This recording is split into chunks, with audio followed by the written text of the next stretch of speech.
लोकसभा चुनाव के 2 चरणों के मतदान अब संपन्न हो चुके हैं, लेकिन अभी 5 चरणों का रण बाकी है और इसी के मद्देनजर नेताओं की तरफ से पूरी तैयारियां की जा रही है। जनसभाओं को तो संबोधित किया ही जा रहा है, साथ ही साथ उम्मीदवारों के नामों का ऐलान भी लगातार जारी है। और इसी बीच बड़ी खबर उत्तर प्रदेश से सामने आई है, जहां विपक्ष के सबसे बड़े चेहरे राहुल गांधी को लेकर अब ये तय कर लिया गया है कि वो कहां से चुनाव लड़ेंगे। इससे पहले बहुत सारी चर्चाएं हो रही थी कि वो अमेठी से चुनाव लड़ सकते हैं, बरेली से चुनाव लड़ सकते हैं, लेकिन आखिरकार रायबरेली से चुनाव लड़ने पर मुहर लग गई है।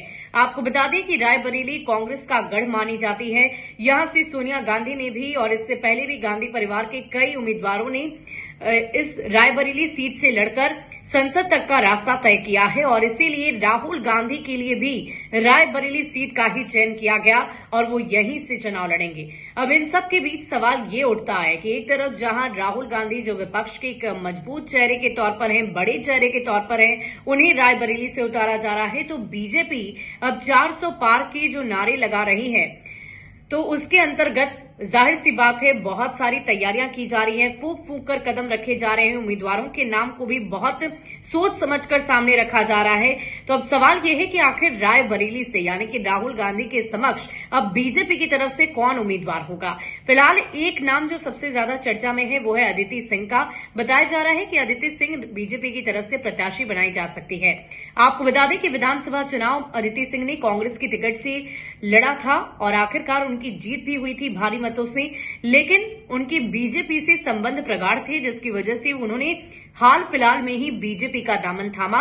और अब चर्चा ये हो रही है कि शायद अदिति सिंह, जिन्होंने विधानसभा का चुनाव भले ही कांग्रेस से जीता हो, उनका गढ़ है वहां पर, उनके जनसंपर्क उनके बहुत अच्छे हैं, इसीलिए हो सकता है कि बीजेपी की तरफ से अदिति सिंह को चुनावी रणभूमि में उतारा जाए। लेकिन इन सब के बीच बड़ा सवाल यह है कि क्या वाकई बीजेपी 400 पार कर पाएगी, क्योंकि ये राह इतनी आसान नहीं है। बहुत सोच समझकर और बहुत राय विमर्श कर उम्मीदवारों के नामों का ऐलान किया जा रहा है। और इसी बीच इधर कांग्रेस की बात कर लें तो पहले बहुत सारी चर्चाएं हुई राहुल गांधी को लेकर, लेकिन आखिरकार रायबरेली सीट पर मुहर लग गई है और इसी सीट से राहुल गांधी चुनाव लड़ेंगे। देखने वाली बात होगी कि जनता का जन समर्थन आखिर किससे मिलता है। क्या अदिति सिंह, जिन्हें विधानसभा में जीत मिली थी कांग्रेस के टिकट पर, उन्हें ही जीत मिलेगी?